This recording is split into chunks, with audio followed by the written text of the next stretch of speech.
Bonsoir, chers frères africains, mais également toute la communauté internationale. Certainement, vous êtes en train de suivre ce qui se passe au Sénégal. C'est pourquoi je m'arroge le droit aujourd'hui de venir éclairer l'opinion internationale, mais également nationale, qui a du mal véritablement à comprendre les enjeux de l'heure au Sénégal. En regardant les images qui défilent en boucle sur beaucoup de chaînes de télévision sénégalaises, on ne peut pas ne pas avoir des inquiétudes par rapport à cette situation explosive. Les heures qui se passent au Sénégal à l'heure actuelle sont très sombres. Jamais le Sénégal n'a été pratiquement à ce niveau d'inquiétude, mais surtout de déliquescence par rapport au rempart jadis très important pour consolider notre République. Les heures sont sombres en ce moment et que le Sénégal est au bord du chaos. Nous ne pouvons pas se féliciter des images désastreuses que nous avons vues hier. Mais tous les faits exposés et les conséquences ont des explications très claires. En mars 2021, sans doute vous connaissez déjà l'histoire, le leader de l'opposition qui dirige le parti PASTEF, Ousmane Sonko, a été accusé de viol par une fille nommée Adji Sarr. Dès le début du dossier, en mars 2021, après les éclairages que j'ai eu à faire sur le PV d'audition, l'interview de Ndeye Khady Ndiaye, la patronne de Adji Sarr, qui travaillait dans un salon de beauté, salon de massage,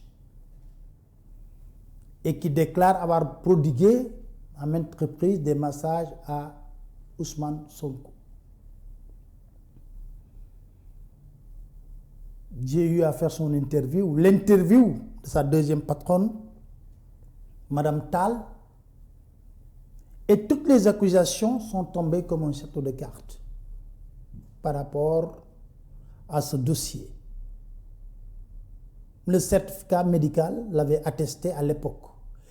Et les jeunes sont sortis massivement se battre pour empêcher une volonté qui est déjà connue chez le président Macky Sall.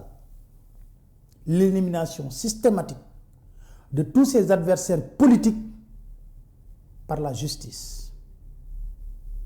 Car des années auparavant, nous avons vu le cas de Karim Wade et le cas de Khalifa Ababacar Sall. Et pendant l'élection présidentielle de 2019, il avait usé aussi de subterfuge à travers le parrainage pour éliminer d'autres candidats très sérieux. Les jeunes, le peuple sénégalais a dit basta, ça suffit. Nous ne voulons pas que le président Macky Sall, pour qui il a fallu 11 morts pour qu'il soit élu président de la République du Sénégal, qu'aujourd'hui, qui nous avait promis de rebâtir une république avec des institutions fortes, fragilise la justice pour transformer cette justice en un bras armé pour éliminer ses adversaires politiques. Les jeunes ont sonné la résistance et il y a eu 14 morts, je le répète sans cesse, parce que l'opinion nationale et internationale veulent savoir la vérité sur les 22 morts. J'y reviendrai plus loin. Alors, c'est ce dossier qui nous poursuit jusqu'à présent. Ousmane Sonko avait échappé à la prison à cause d'une forte mobilisation du peuple sénégalais. Ce dossier, plus qu'on avançait 2 ans après, d'autres révélations ont mis à nu le chaos, le complot et le chaos vers lequel se dirigeait le procès.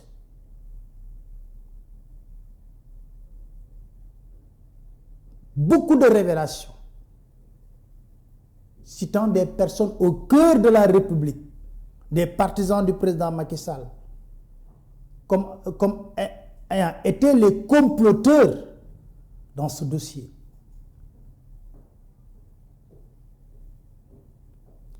Dans une République sérieuse, ce dossier ne devait même pas dépasser l'étape d'enquête de la gendarmerie. Malgré tout cela, ce dossier a fait des victimes. Le capitaine Touré, qui a mené l'enquête, qui n'a pas accepté de tremper dans un complot, a été radié.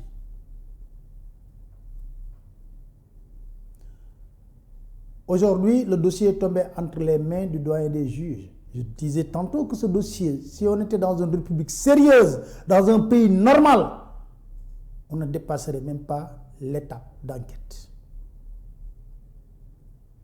Malgré tout cela, ils ont réussi à mener le dossier chez le doyen. Le doyen a écouté tout le monde, a eu suffisamment d'éléments pour décharger Ousmane Sonko et classer ce dossier sans suite. Mais non, l'objectif en réalité était de salir l'image d'Ousmane Sonko. C'est pour cela d'ailleurs, ceux qui ont suivi le procès ont parlé de film pornographique XXL. Car tellement la fille qui était à la barre, qui avait accusé Ousmane Sonko, a parlé de scènes érotiques. Ousmane Sonko a préféré ne pas répondre devant la justice. Ses avocats non plus. Ndeye Khady Ndiaye, la patronne, était à la barre, enceinte de 8 mois. Il a fallu l'insistance du public pour qu'on puisse lui donner un fauteuil pour qu'elle puisse s'asseoir et suivre le procès sans avocat. C'est à 16 heures qu'on a voulu commettre un avocat. Il n'a pas pu venir assister Ndeye Khady Ndiaye, qui était également accusé. Il a dû faire face au procureur, aux juges, aux accusateurs. Mais toutes les filles qui ont défilé devant le juge avec des questions du procureur ont déchargé Ousmane Sonko sur ce dossier, l'ont blanchi totalement. Et comme un magicien, on nous a sorti une fille qui ne fréquentait même pas le salon pour l'amener à la barre. Une fille qui n'a jamais fréquenté le salon pour l'amener à la barre, pour essayer, comme les faits étaient têtus, que ce dossier était vide, il fallait au moins avoir une personne qui va charger Ousmane Sonko et reconnaître les séances érotiques d'Adji Sarr, l'accusatrice, d'Ousmane Sonko.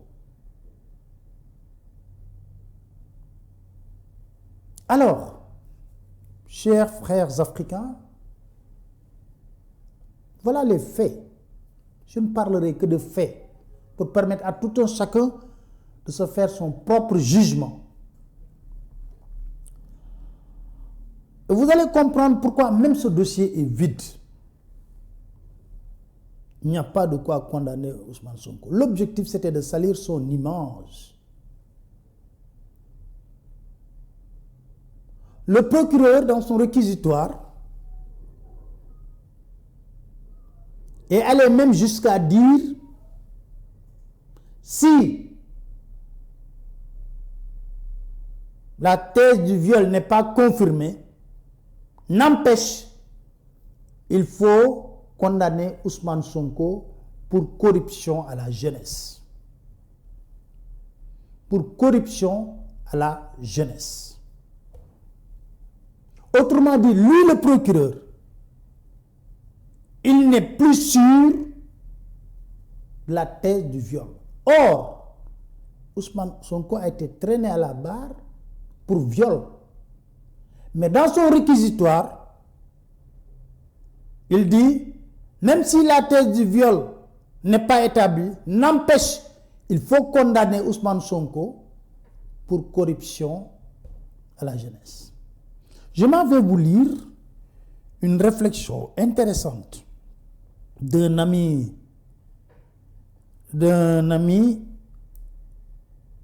procureur qui m'a dit, mon cher pape, il y a des incohérences dans le réquisitoire du procureur dans l'affaire ministère public Adji Sarr contre Ousmane Sonko et Ndeye Khady Ndiaye. Dans son réquisitoire, le procureur de la République a demandé à la chambre criminelle de retenir contre Ousmane Sonko l'infraction de corruption de jeunesse au cas où le viol ne serait pas retenu. Fait extraordinaire. On vous traîne à la barre pour viol. Mais le procureur dit, non, même si on vous a traîné pour le viol, même si la thèse du viol n'est pas confirmée, n'empêche, monsieur le juge, il faut le condamner pour corruption de jeunesse. Et le procureur, un ami, qui m'a fait cette réflexion, il me dit, il faut faire des précisions importantes. En effet, l'exception corruption de la jeunesse est utilisée précisément dans l'avant-dernier alinéa de l'article 324 du Code pénal. Ce texte dispose sera puni des peines prévues au présent article, un emprisonnement de 2 à 5 ans et une amende de 300 000 francs à 4 millions de francs CFA. Quiconque aura attenté aux mœurs en excitant, favorisant ou facilitant habituellement la débauche ou la corruption de la jeunesse de l'un ou l'autre sexe au-dessous de l'âge de 21 ans ou même occasionnellement des mineurs de 16 ans. Si on analyse bien ce texte, l'infraction qu'il vise est celle d'attentat aux mœurs et la corruption de la jeunesse d'une personne de l'un ou l'autre sexe est une modalité de commission de cette infraction. Autrement dit, la corruption de la jeunesse de quelqu'un n'est pas en soi une infraction, mais plutôt un acte qui, s'il est commis par quelqu'un, peut être considéré comme un élément matériel de commission d'un délit. Donc, pour être cohérent et pertinent, le procureur devait, dès le début de son réquisitoire, dire au juge que le crime de viol n'était pas établi en espèces. Et c'est seulement après qu'il pourrait demander la disqualification des faits reprochés à Ousmane Sonko en une autre infraction qui, de par sa définition, dans le code pénal ou dans un autre texte de loi, cadre bien avec les faits. Mais malheureusement, le procureur a invité dans les débats comme cheveux dans la soupe les dispositions de l'article 324 du code pénal qui sont plutôt destinées à punir ceux qui incitent ou emploient des personnes particulièrement vulnérables de par leur âge à s'adonner à des pratiques ou à commettre des actes attentatoires aux bonnes mœurs. C'est pourquoi d'ailleurs ce texte vient tout juste après l'article 323 du code pénal qui prévoit et punit le délit de proxénétisme et autres assimilés. Quand il n'y a pas de charge suffisante contre quelqu'un, l'honnêteté intellectuelle la plus élémentaire doit pousser le magistrat à relaxer ou à acquitter selon qu'on est en matière délictuelle ou criminelle. Car sacrifier à Dieu qui n'est pas le sien est de la flagornerie, mais ne pas agir quand la justice le demande est tout simplement de la lâcheté. Allah est du côté des justes. Donc le procureur n'est même pas sur la thèse de viol. Mais il faut qu'on requalifie les faits. C'est pour cela d'ailleurs que la perception que les Sénégalais ont de leur justice et que cette justice est taillée sur mesure pour éliminer des adversaires politiques, surtout pour le cas de Ousmane Sonko présentement, considéré comme l'adversaire le plus redoutable à l'heure actuelle au niveau de l'échiquier politique. Des informations circulent sur la composition même des personnes qui devront prononcer le verdict d'Ousmane Sonko. On nous dit qu'une des dames qui est assesseure, c'est le parquet qui l'a amené et aujourd'hui il est sous surveillance de 2 éléments de la Bible. Certainement les avocats de Sonko vont attaquer cela. Le magistrat qui a présidé la séance était assesseur en première instance lors du procès de Ousmane Sonko contre Mame Mbaye Niang. Et il avait demandé 6 mois pour rendre inéligible Ousmane Sonko. On lui prête des relations avec aussi également, vrai ou faux, avec l'aide de camp du président de la République. Tout cela étant, les Sénégalais doutent de la bonne foi de la justice ou du verdict qui sera prononcé. S'y ajoute, quand on entend le griot du président de la République, numéro 2 du parti, numéro 2 du parti du président de la République, l'APR, l'Alliance pour la République, dire le premier, quand on va prononcer le verdict, on verra. Nous allons appliquer la loi œil pour œil, dent pour dent, gatsa, parce que Ousmane Sonko avait dit j'appelle à la résistance maintenant, gatsa. Lui, il dit qu'on va entendre le verdict qui sera prononcé. C'est comme si lui, il savait d'avance le verdict du 1er juin. Certains disent que la volonté n'est rien d'autre que de prononcer une peine d'emprisonnement ferme pour Ousmane Sonko, pour la bonne et simple raison qu'aujourd'hui, ils en ont fait une question d'honneur à cause du courage, de la détermination qu'Ousmane Sonko montre à chaque fois face au pouvoir du président Macky Sall. Et dans ces conditions qu'Ousmane Sonko a décidé de faire sa caravane. On va regarder les images un peu de sa caravane et je vais vous expliquer.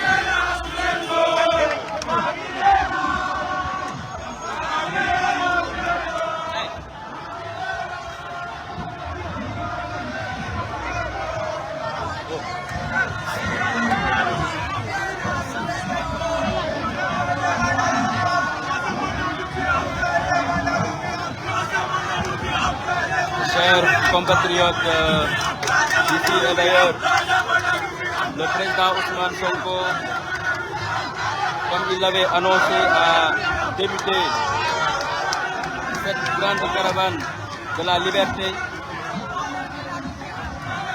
Il est présentement dans le département de Goudomp.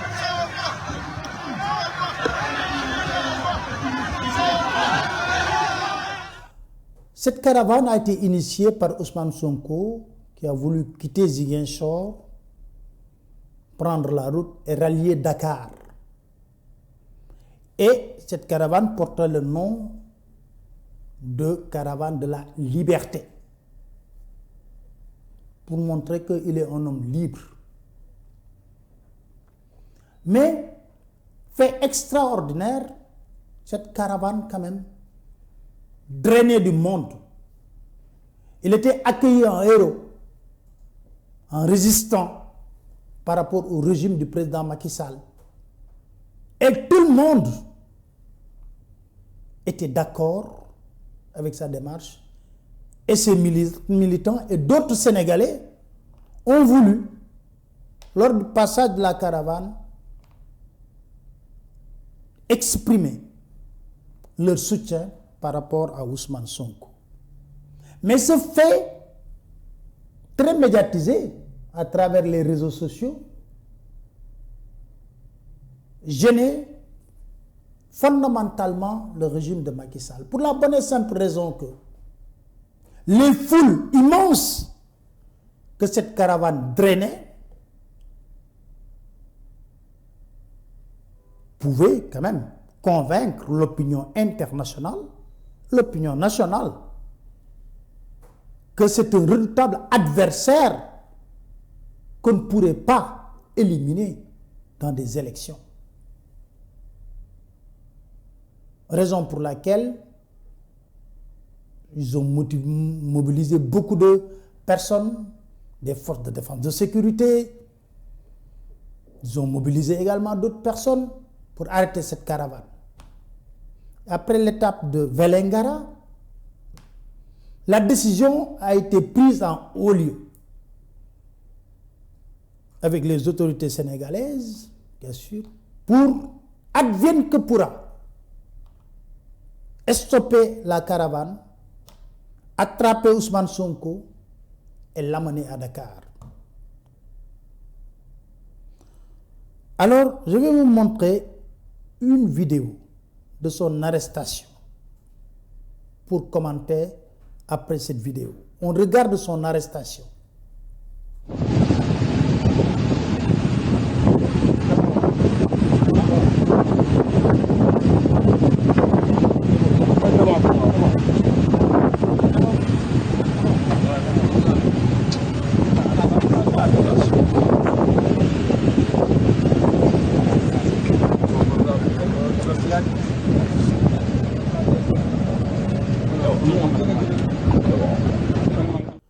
Ce qui est grave dans cette vidéo, c'est quoi au juste?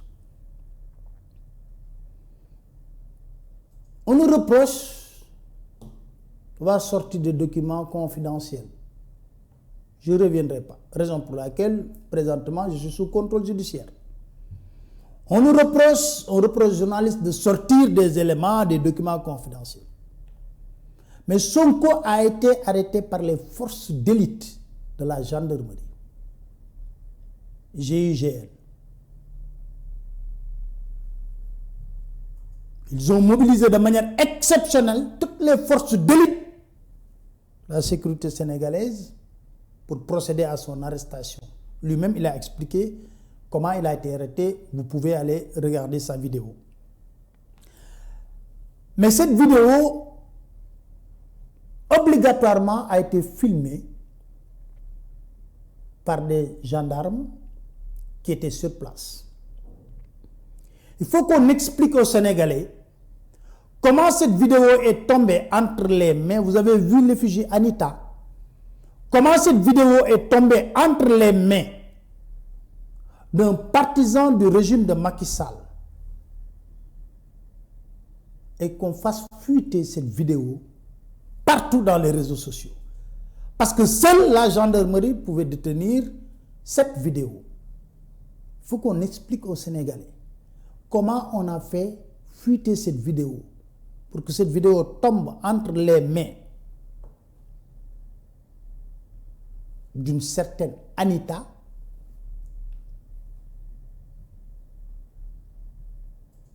et qu'on puisse publier cela. En réalité, c'est comme s'ils avaient gagné un trophée et la volonté manifeste en diffusant cette vidéo était d'humilier Ousmane Sonko. Malheureusement, cette vidéo a eu l'effet boomerang.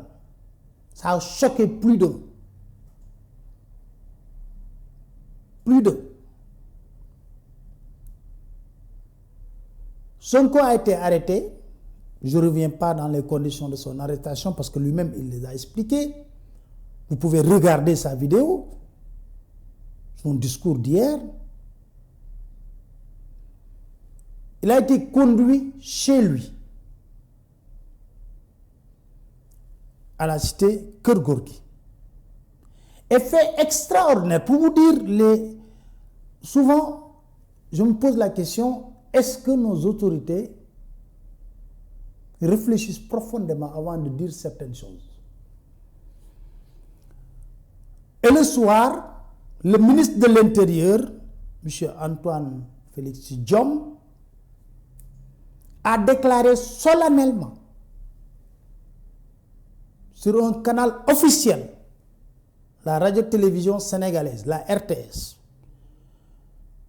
que Sonko n'a pas respecté la loi. Quand on lui a demandé pourquoi le leader de PASTEF a été arrêté. D'ailleurs, pour la première fois, je pense que c'est pour la première fois que la RTS parle de Sonko. Depuis l'élection de 2019. Ou bien depuis l'histoire de la Covid. Alors, pour revenir sur Antoine Félix Diome, il déclare Ousmane Sonko n'a pas respecté la loi en faisant une caravane. Procession non déclarée. Il dit également Ousmane Sonko a troublé l'ordre public de Ziguinchor à Vélingara, où des biens ont été détruits, où il y a eu mort d'homme. Et à son âme et condoléances à sa famille. Ousmane Sonko a été arrêté au bord d'un véhicule qui, après fouille, contenait des armes et des lance-pierres et des billes qui sont utilisés dans le cadre d'une manifestation. Après avoir constaté tout cela, Ousmane Sonko n'a pas été arrêté et mis en garde à vue. Mais il a été encadré jusqu'à son domicile. Comment un homme peut faire autant d'infractions, autant de délits, et être tranquillement encadré jusqu'à son domicile?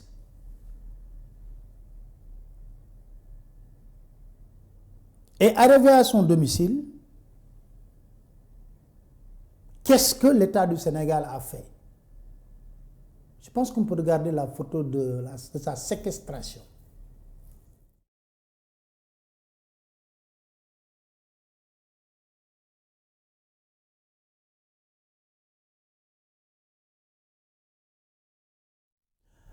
Alors, Ousmane Sonko a été mis pratiquement sous résidence surveillée.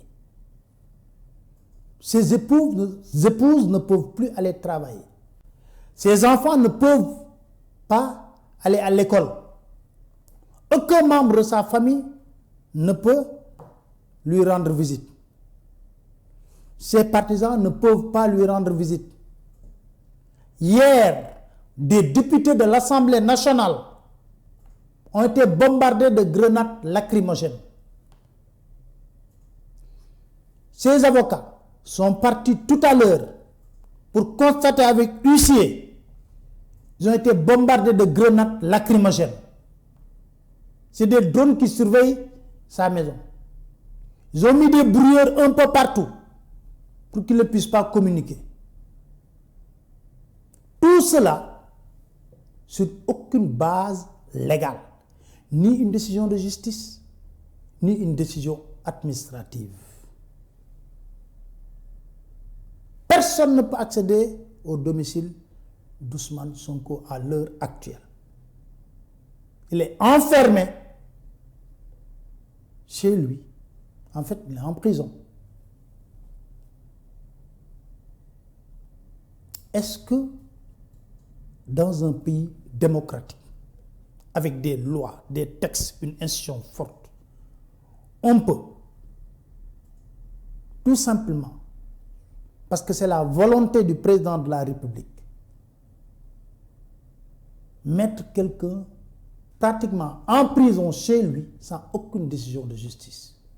Voilà où nous en sommes. Vous me regardez certainement député. C'est vrai, député. Parce qu'on n'a jamais pensé que le Sénégal en arriverait là. Jamais. Raison pour laquelle ces partisans se sont donné rendez-vous hier 15 heures pour enlever le dispositif de la police. Il y a eu des bagarres, des grenades lacrymogènes. Ce n'est pas seulement le domicile d'Ousmane Sonko, mais c'est tout le quartier, cité Keur Gorgui, tout le quartier où on trouve des banques, des supermarchés et tout, qui est barricadé. Même les voisins d'Ousmane Sonko sont barricadés. Tout un quartier barricadé à cause d'un seul homme. Sans aucune décision de justice. Voilà ce que nous vivons à l'heure actuelle. Donc vous pouvez comprendre aisément les scènes de violence qu'on a connues hier.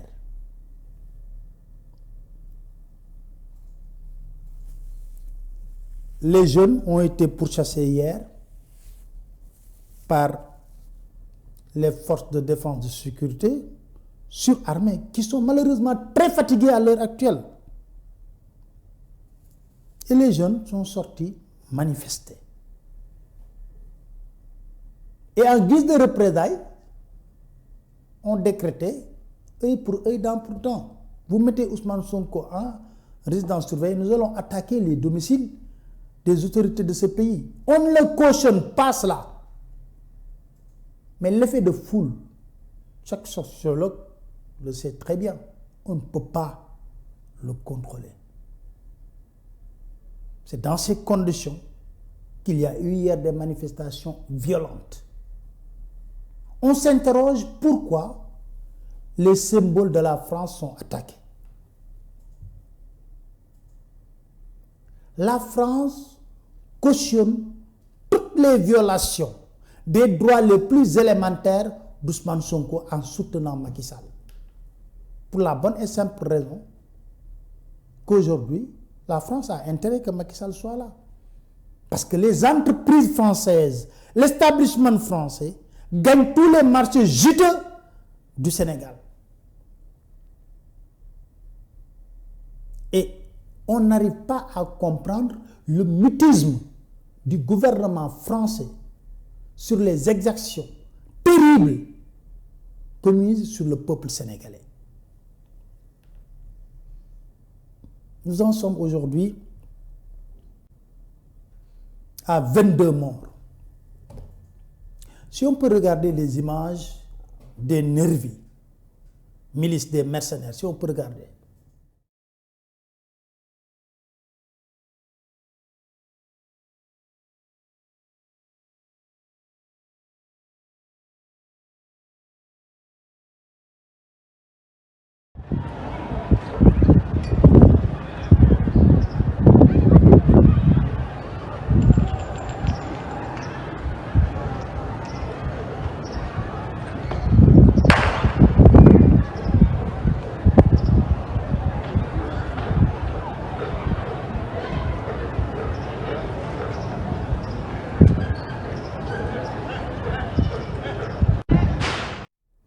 Vous avez vu ces images qui montrent nettement des personnes qui ne sont pas membres des forces de défense et de sécurité, armées de fusils, armées de coupe-coupe et de coupe-coupe et de gourdins.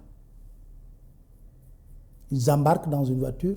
Pendant les manifestations, ils font le tour des manifestations pour tirer à bout portant sur des manifestants, pour tuer des Sénégalais. Ce sont des mercenaires recrutés qui sont à côté des forces de défense et de sécurité. Ce qui est grave. À chaque fois, nous montrons des images. Et le ministre de l'Intérieur balaie d'un revers de main. Et les images sont têtues. Voilà ce que nous vivons. C'est pour cela également que les jeunes sont plus que décidés à se battre. Advienne que pourra pour une question d'honneur. Aujourd'hui, tout le monde regarde la tendance du Sénégal. La communauté internationale garde son mutisme. Plus exactement, la France garde son mutisme sur la situation du pays.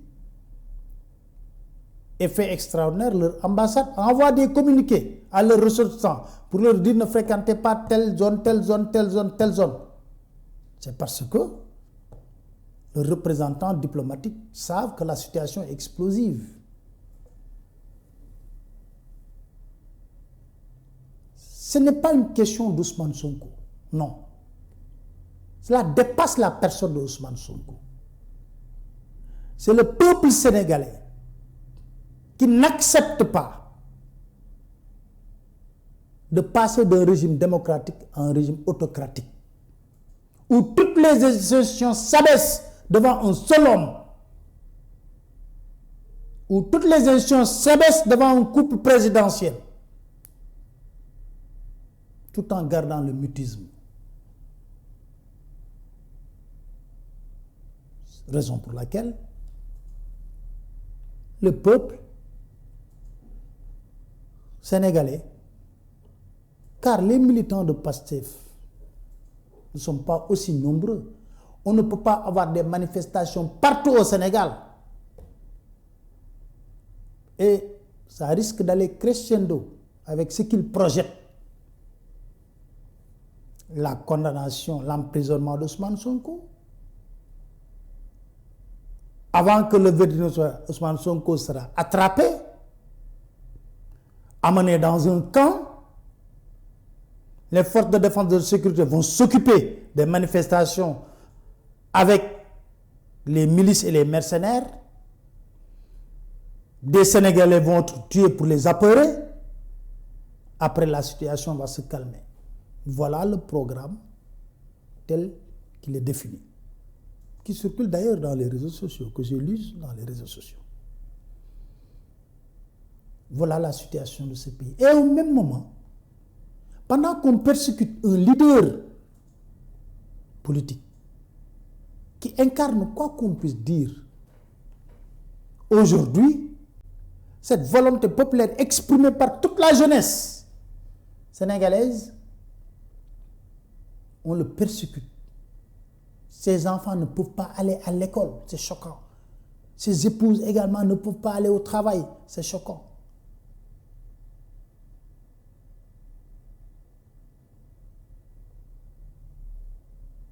Et au même moment, Macky veut nous dire qu'on va aller vers un dialogue en vue de la prochaine présidentielle, dont il sait pertinemment que s'il respecte la Constitution, il ne peut pas être candidat.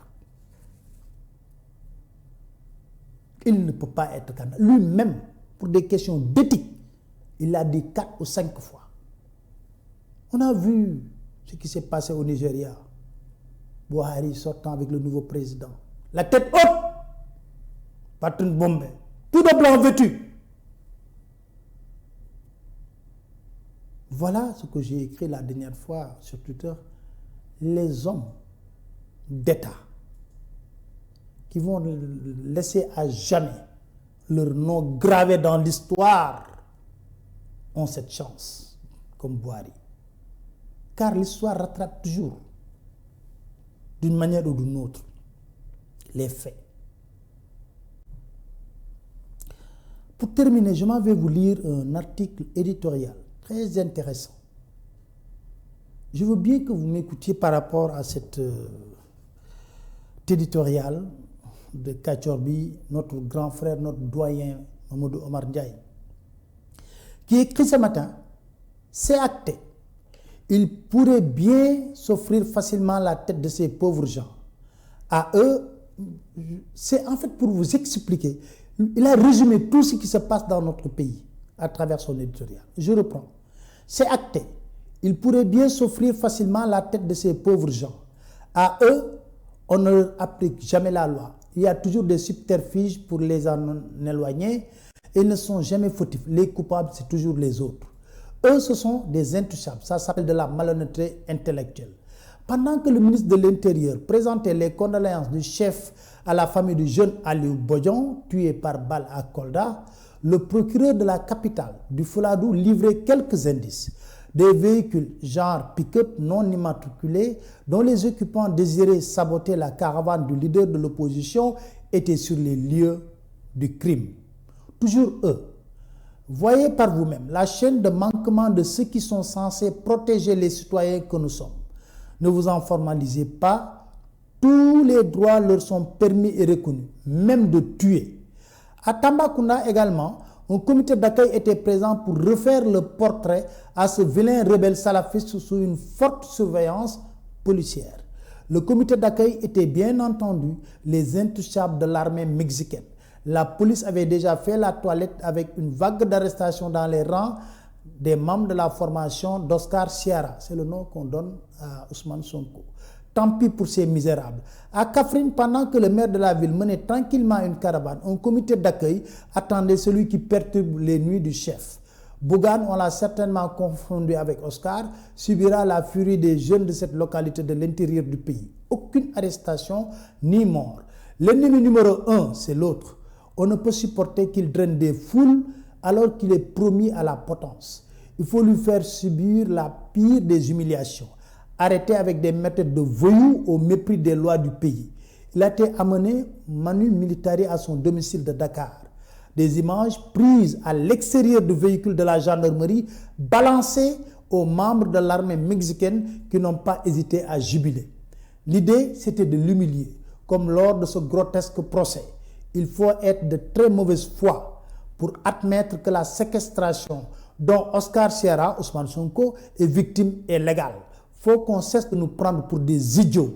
Et puis tout ça, c'est des conneries.